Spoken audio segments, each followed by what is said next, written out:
হা করুন।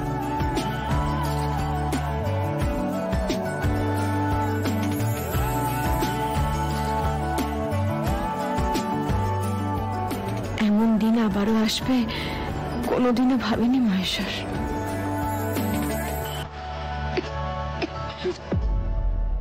কি হলো? কি হলো? আস্তে খাবেন তো শ্যামলী, জল খান জল খান। কি এত ভাবছেন বলুন তো?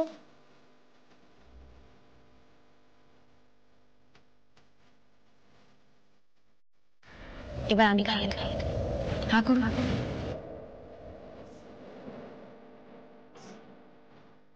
सपनों का जहां होगा खेला खेला।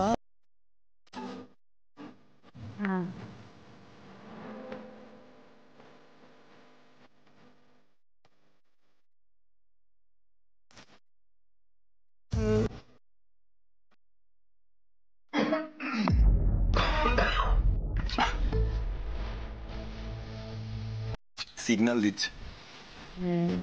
সেই ঠিক যেমন বাঁশি শুনে রাধিকা যেতেন কৃষ্ণের কাছে, কিন্তু আপনি সিগন্যাল শুনে যাবেন হায়নার কাছে সই করাতে। ভালো বললেন কিন্তু।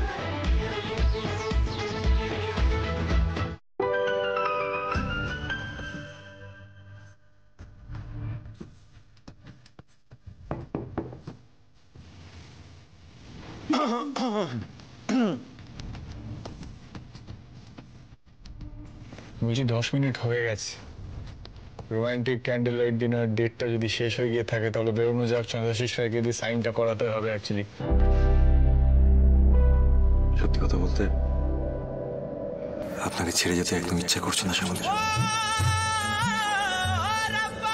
কিন্তু কি করবো বলুন? ওই সাদা কাগজে চন্দ্রাশিস রায়কে দিয়ে সইটা না করালেই নয়। তবে যা করবেন সাবধানে করবেন।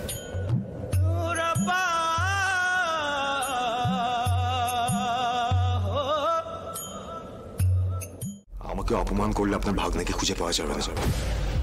আপনি যে আমাকে অপমানটা করছেন, এতে কিন্তু আপনি চন্দ্রাশিস বাবুকে অপমান করছেন, আর আপনি ম্যাডামকে অপমান করছেন।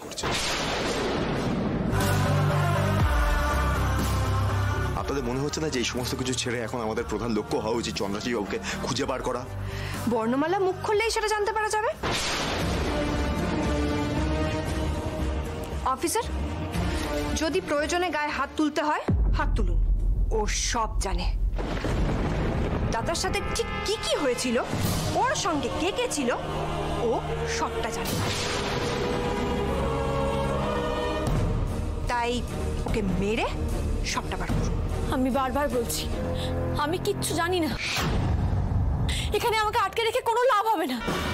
বরং অফিসার, আপনি যদি আমাকে এখান থেকে বের করে দেন তাহলে আমি চন্দ্রাশিস বাবুকে খোঁজার চেষ্টা করতে পারি। আমি আপনাকে বলছি। আর বৃন্দা, তোমার দাদা যে ধরনের মানুষ না, যে চরিত্রের মানুষ, ওনার হাজারটা শত্রু রয়েছে। ওনাকে অনেকে ক্ষতি করতে পারে। এমনকি তুমিও যে ধরনের মেয়ে, তুমিও তোমার দাদার ক্ষতি করতে পারো। ভাই, তোমার এই দিদিটাকে একটা সাহায্য করতে হবে, পারবে?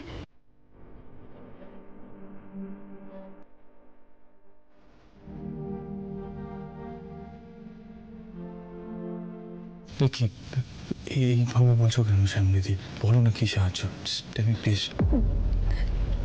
তুমি আমার এই কেসটা লড়তে পারবে?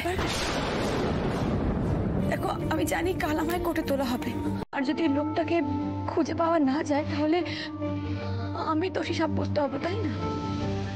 বিশ্বাস করো, আমার কোনো ক্ষতি নেই না, আমার কিচ্ছু যায় আসে না, আমার যা হয় হোক। কিন্তু আমি যে বর্ণমালা নই শ্যামলী, সেটা জানাজানি হলে প্রেস মিডিয়া চারিদিকে পুরো ছয়লাপ পড়ে যাবে। মানে আমার জন্য আমি ভাবছি না, আমি শুধু এতটুকু বলছি যে বর্ণমালার পরিচয় নিয়ে আমি ওই বাড়িতে ছিলাম। অন্য একটা মেয়ের পরিচয় নিয়ে থাকা তো আইনের চোখে অপরাধ, তাই না?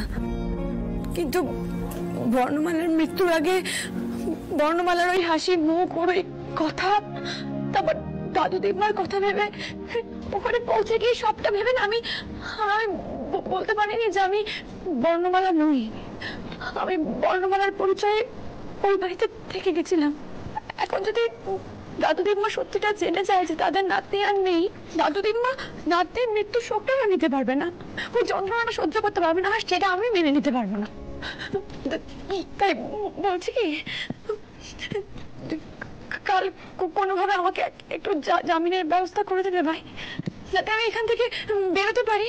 আমি যেন চন্দ্রশেষ রায়কে খুঁজে বের করতে পারি, আর তার থেকেও বড় কথা আমি যেন বর্ণমালা নই শ্যামলী এই কথাটা রাষ্ট্র হওয়ার আগে ধামাচাপা দিয়ে দিতে পারি। এটুকু করবে ভাই প্লিজ।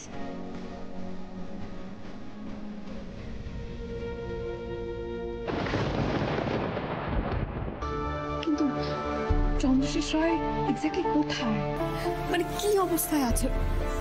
উনি যদি সত্যি বেঁচে না থাকে? আমার বিশ্বাস ওই লোকটা বেঁচে আছে। আমার এটাও মনে হয় যে ওই লোকটা না গা ঢাকা দিয়ে রয়েছে। সে যখন ফিরে এসে সবটা জানতে পারবে, সে সুক্তারাকে শেষ করে দেবে। আর তার থেকেও বড় কথা, ওরা না স্যারের ক্ষতি করে দেবে। মানে চন্দ্রশেষ রায় ভয়ঙ্কর লোক, ও স্যারের ক্ষতি করে দেবে। ভাই কাল তোমাকে আমার হয়ে লড়তে হবে, আর আমার বেলের ব্যবস্থা তোমাকেই করতে হবে। শ্যামলীদি, তুমি জুনিয়র মিত্তিবাবুকে চোখ বন্ধ করে ভরসা করো। আমার দৃঢ় বিশ্বাস উনি এই কেসটা জিতে